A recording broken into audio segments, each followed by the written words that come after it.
Hi, I'm sitting here with Mike Butcher, editor-at-large of TechCrunch. Thank you very much for joining us. Very kind, thank you. So you were just on stage talking about the community and disinformation in the crypto environment. Yeah, we're all familiar with now the amount of scams that are going on in ICO.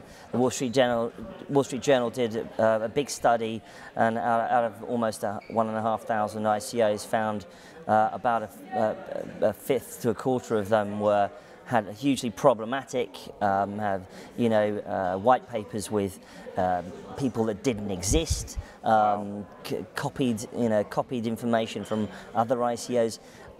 There's that going on. Then there's people, scammers using celebrities like Richard Branson to scam people. And what my point is that it takes a village, as it were, as the phrase goes, to actually root out all of these bad actors in the space. And you can't just be in the blockchain and cryptocurrency world and assume that someone else is going to sort it out. Because what will happen eventually is that that someone will probably end up being a very big, slow-moving regulator with a bunch of bad ideas and no knowledge of the industry. And so actually I think it's beholden on everybody acting in this world to now start to promote the good actors in the space and de-promote and de-emphasize and try and get rid of the bad actors. And that means things like promoting the legitimate media in the space, the media that has a separation between advertising and editorial. It means that doesn't blur the lines between advertising and editorial. That's super important. It's getting away from the payola side of things that are going on, and it also means really actually engaging with all of the people who are trying to turn this into a big mainstream industry, not only technical industry, but also finance as well. And the financial world obviously is absolutely going to be part of this, the mainstream financial world, and there's a whole piece of work to be done there as well. There's a whole different kind of perspective over there from what cryptocurrency is, and one of our previous guests here had a little bit of a crypto brawl, as they kind of said, at the Milan Institute. So yeah, it's interesting to see, with the finance world kind of having one perception, trying to trust or trying to take over their stake and protect their kind of area of influence. Do you think we should be working more with them, or do you think we should actually be trying to actually fight them over? Well, you've got to remember that even though the traditional banking industry and the finance industry has had huge problems, let's face it, we're all pretty cynical after the bank collapse in banking, 2008, the recession. You've got to also remember that you're talking about hundreds of years of understanding about how finance operates. Now, that doesn't mean to say we can't move to a new world, but there are things such as how we protect consumers, how we protect the citizen and the individual from bad actors that are worth bringing into this world as well. Absolutely. And so, and I think, let's face it, you've got to kind of think about how this stuff goes mainstream, and it won't go mainstream unless you do get the current mainstream actors, the banks, regulators, governments, more involved, but involved in such a way as to do the right thing, to allow the technology to flourish. Ultimately, let's be honest, governments aren't super huge fans of the banking industry either. Clinton famously, I'm talking about Bill Clinton famously was asked many years ago if he had another life, what would he come back as? And he said a government bond trader, because government bond traders took down governments. And so there's not huge amounts of love lost for those guys in that world as well. Definitely, but I think it's worth people in blockchain thinking about the democratic institutions that they should be supporting in order for chaos not to reign. There's perhaps a little bit too close a relationship between the alt-right and some cryptocurrencies, I think, which is not good for democratic institutions. I agree. And I'm a fan of democracy. Sorry, and I think those, requiring those checks and balances is incredibly important for stability.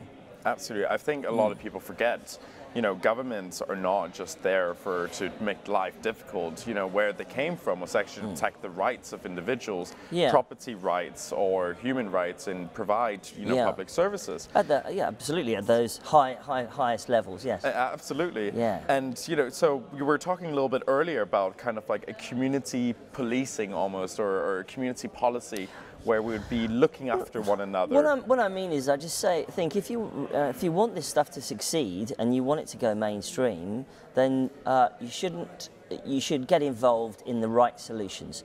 You shouldn't just sit back and watch scams take place and not doing anything about it, or not call them out. You should call them out. You should emphasize the best actors in the space. You should promote the media which separates advertising from editorial. Absolutely. Has a Chinese wall, and you should be part of the project. You should be part of the project. Don't just continue on your way. And I think it's if you don't do that, then what you'll end up with is nothing will really be adopted. I don't think that just saying it will become mainstream makes it happen. You have to be part of the project. There's a lot going on right now in Europe about regulation. Yeah. Not only was the EU blockchain partnership signed by 22 European countries, but they've also just the recent EU Observatory and Forum on blockchain regulation. Yeah. Which is, personally, I think that's an exciting piece of news. It shows the regulator actually wants to listen to the community, exactly as you said, not just put in something that can create chaos and limit innovation.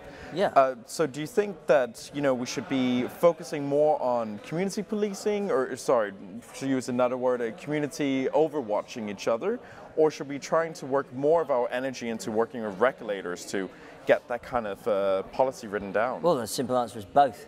I think that absolutely, it's a great idea to engage with regulators. I think the EU's move for the observatory is a very good one. It's very welcomed.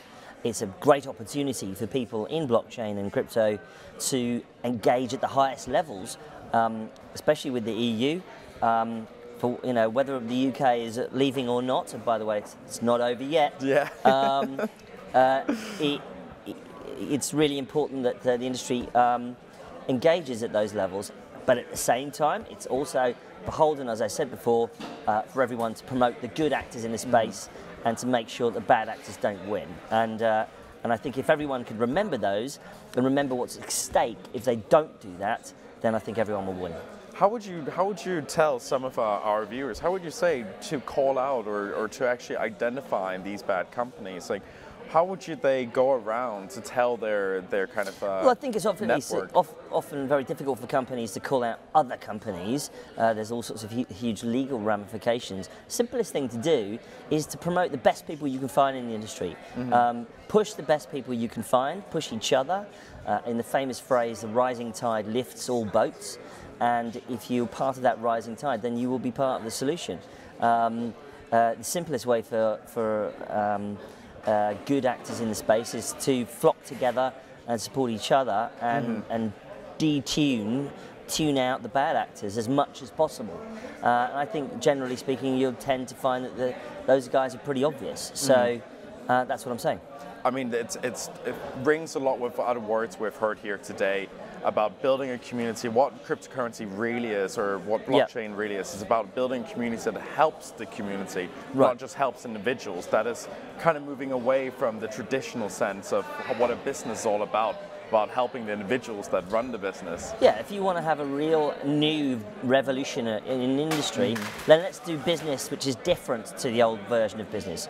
The old version of business is, you know, look after yourself and forget about everybody else. Whereas I think actually we can do a new kind of business here, which is ultimately much more collaborative, helps everybody, and is, you know, radically different in that sense, rather than just being purely selfish, effectively. So, Mike, Right. I have one last question for you before we finish off. Here we go. That is, you are the man of the hour usually. Oh, don't think so. But given BlockShow, we're now on the first day. We're almost rounding it up, and I think everyone is getting quite excited for a night of networking.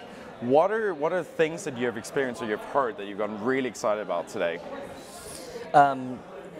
I think what's interesting about this event is that it's bringing together lots of different actors in the space. You've got big corporate enterprises here. I was running a panel with SAP and Oracle on it, as well as investors. Yeah. So you've got investors, you've got entrepreneurs, you've got corporates, and you've got people involved in policy making as well. So it's actually really interesting. There's actually sort of a huge variety of people to speak to. So I'm certainly looking forward to networking, as you say, just this evening. Fantastic. Yeah. Thank you very much, Mike. Pleasure. Thank you very much.